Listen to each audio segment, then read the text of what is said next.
Allow Aphelele to guide you through your morning banking experience right here on African Bank Radio. All right, it's time for the Monday Blues. And as promised, we have Lois Wagner. Right? I said that correctly, didn't I? It's good. Who's an empowerment coach in the studio with us. Thank you so very much, first and foremost, for coming into the studio nice and early as well. I don't think we've ever had a guest who came in as early as you did. We're so grateful. How are you? How has the beginning of the festive season treated you? Well, the beginning of today has been great. I have not encountered a more friendly and warm environment as I have here. Oh, beautiful. So the day has started off well. Lovely stuff. If we can just start off by speaking a little bit about yourself, laying the foundation. You're introducing yourself as Lois to our listener. Who is Lois?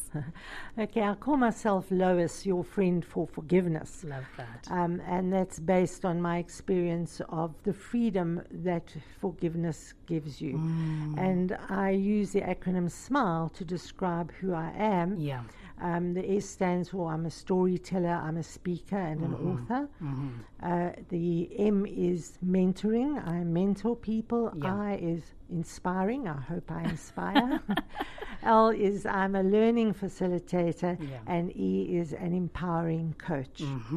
So that's what I do, and I've been around the block many times, and I have a lifetime of experience. Yeah, it's clearly hard work. It's clearly, about being passionate about people. Would you say that's accurate? Absolutely. You have to be passionate about anything you do. That's true. That's true. So today what we're talking about in the Monday Blues, or the Monday Boost rather, is really just taking a look at this time of year and how, whilst it is intended to be a joyous time, it is intended to be a time where we connect with loved ones, lots of joy and love and laughter in the air.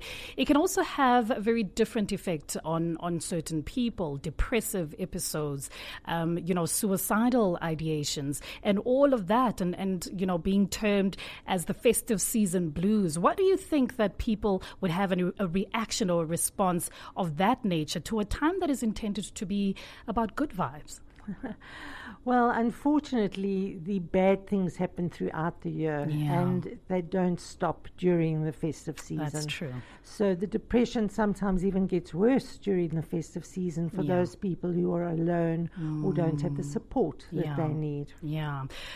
People who are alone and don't have support that they need. And maybe if we can unpack that a little bit more, maybe someone else might be thinking, what do you mean you're alone? There are always people around you, right? You always have family members. If you don't have siblings, you have cousins. If you don't have a mother, you have aunts. If you don't, there's always, a community around you. So let's talk a little bit more about that, loneliness and that feeling being felt extra during this time of year. Yeah, it's a big one because I get lonely. I live alone. And even though I've got relatives and friends, you don't have that touch and that immediate connection. You can talk on the phone, you can talk on various social media, but it's not the same as actually having that physical contact and eyeballing the person in front of you. So even though I'm busy and I've got lots of people around me, I can get incredibly lonely. Yeah. And we'll talk about how to overcome that in just a moment. But there's also, the other side of maybe your anxiety shooting through the roof because you know that you're going to be spending time with family. And maybe there are tensions there. Maybe there are unresolved issues there. Let's talk a little bit about that.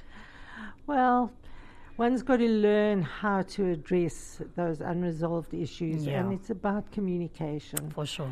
Communication really fixes everything. And if we learn how to communicate properly, how not to be afraid to speak your mind in a safe environment, and just share how you are feeling, and ask for help. I don't ask for help. And you need to reach out and tell people I need that support. Yeah. But now you're saying you yourself don't do that, you struggle with that. And I think I would put myself in the same sort of bag where I'm very available to help other people, but I never ask for people to come in and help me, where I could be struggling with a host of things, whether they be big or small. So what kinds of steps can we take to challenge ourselves? Because that's ultimately what it is, right? We're challenging ourselves to go counter what we inherently do, which is trying to just solve everything and solve everyone else's problems and try and solve things on our own and not extending ourselves to ask for help when we truly and genuinely need it.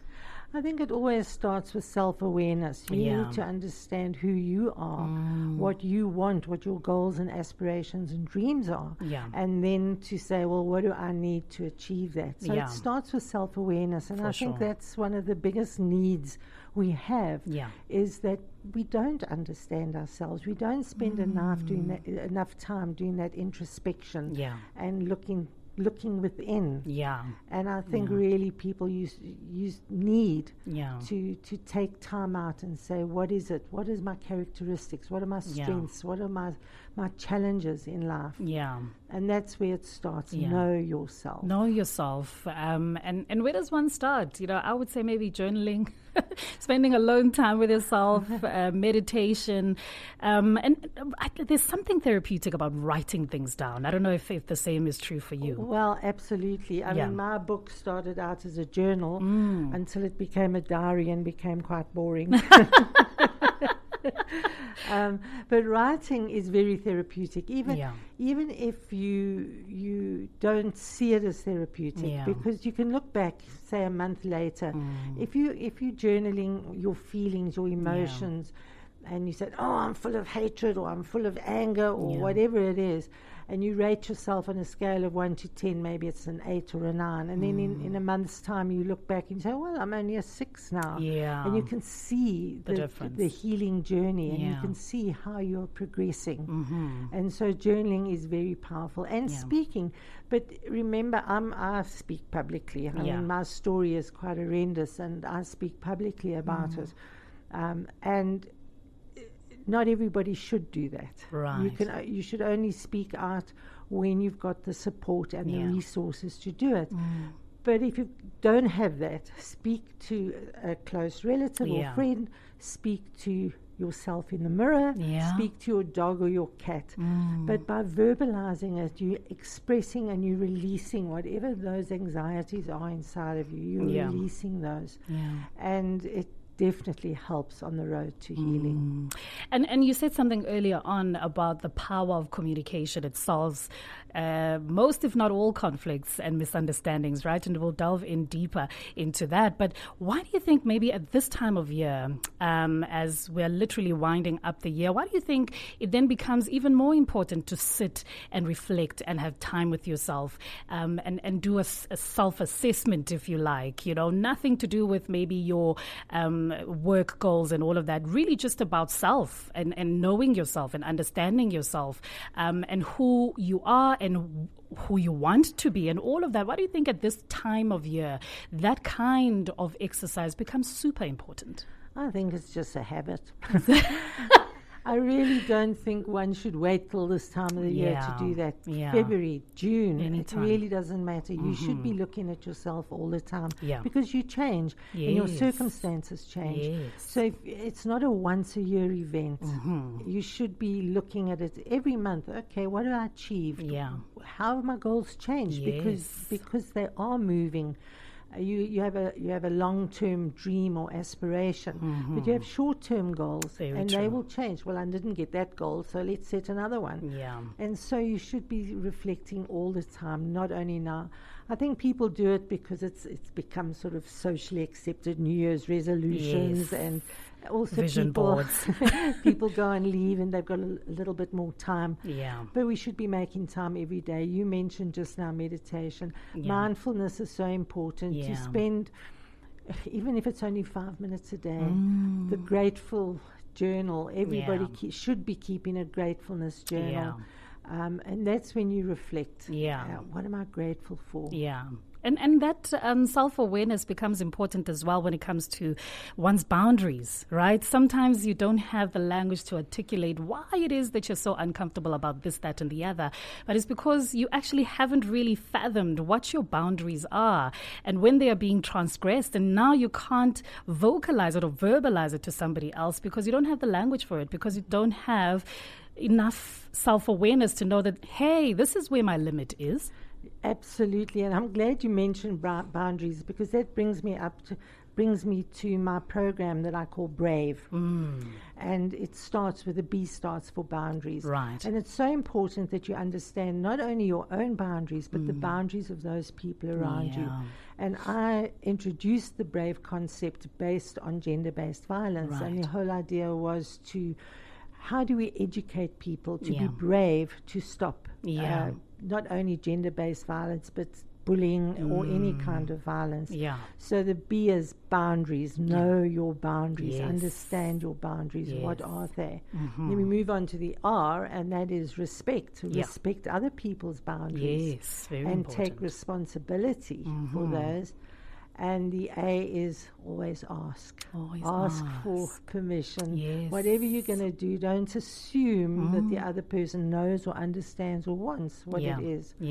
And then the V is the communication. It's the voice. Have the voice. And be vulnerable in your voice.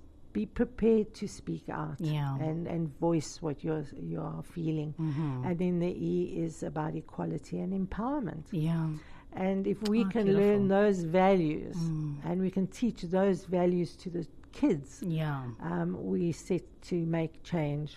And I like the African Bank statement, audacity to believe. And I have the audacity to believe that we can all learn how to be brave. I love that. I love that. I can't love that enough.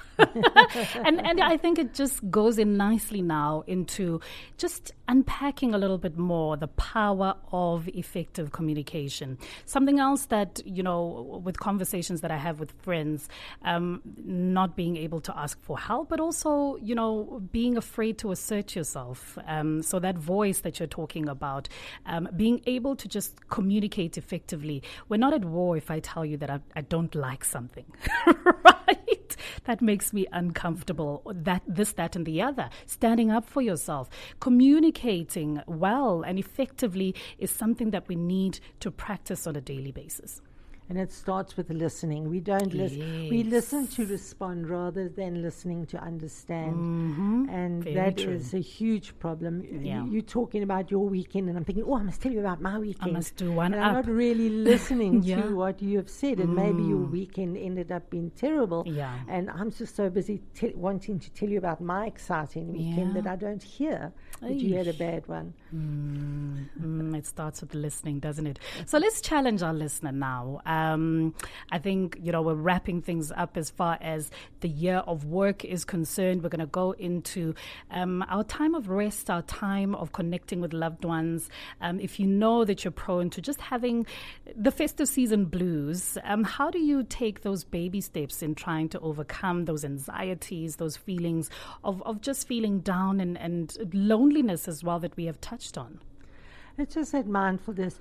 Everybody today talks about vision boards. I say take it one step further, and your vision board should be about your emotions. We all say, I want the boat and the house and the car. And they draw pictures of those things. I'm saying, well, what about your feelings? Let's talk about your feelings. I want to feel the sun shining on my face. I want to feel the wind in my hair. I want to hear the birds singing, the children laughing. And get such healing sounds. I'm picturing that already. And get a vision board of how you want to feel. And that's a start. And then create affirmations around it. Love that. I'm happy and calm and relaxed and peaceful. Whatever it is you want, create an affirmation that you repeat every day. while you're looking at your vision board, if possible. And starting the day well, Lois, I think that is also so important. I've had to recently unlearn a very bad habit of waking up in the morning and picking up my phone and just flooding my head and my emotion and my everything with the toxicity that is social media. It's something that I've actively had to unlearn. But so many of us do that. And then, you start the day on such a bad note, which means it sets you up for a bad day altogether, a bad week because it's a Monday. And it just is all downhill from there. It's how you start the day is very important. That's it, your gratefulness journal. And then I say you should add to your gratefulness journal, and you should have a forgiveness journal. Ooh. And especially now you're going into the season of goodwill. Forgiveness is such a powerful thing to do. And people say, I can't forgive that terrible thing that person did to me. But I say, if you practice it, forgiveness is a muscle. If you practice it every day, so you start off by saying, I'm going to forgive myself. I'm going to forgive myself for burning the toast. I'm going to forgive myself for picking up my phone first thing in the morning. I'm going to forgive myself for kicking the dog for eating my slipper. I hope you don't kick the dog. And those little three every day, 3 things that you think those don't need forgiveness. They're just things that happen. But it's building that muscle. And then 3 things to forgive somebody else for. Right. I forgive my friend for forgetting to phone me on my birthday. I forgive the dog for chewing my slipper. And I forgive the husband for not bringing the milk home. And so if you start journaling those forgiveness, and then forgiveness becomes a habit. For me, it is such a powerful thing. That's why I say I call myself your friend for forgiveness, because I forgive so readily and so easily. Because holding on to any negative feeling only harms you. That's true. You are bound and bonded to that experience, to that person, to that feeling. Break that and fly free from that emotion. Break that, fly free from that emotion. I love it. People who want to find out more about Lois, everything that you do, the services you provide, everything, where do they find you? Walking Without Skin. Walking Without That's Skin. the name of my web page and my book. And if you Google Walking Without Skin, you will definitely find me. But you can get me on Lois at walkingwithoutskin.com. Wonderful stuff. Thoroughly enjoyed my chat with you, Lois Wagner, who is an empowerment coach. Thank you so very much. Wishing you a joyous festive season. Thank you, Aphelele, and you too. Thank you so much.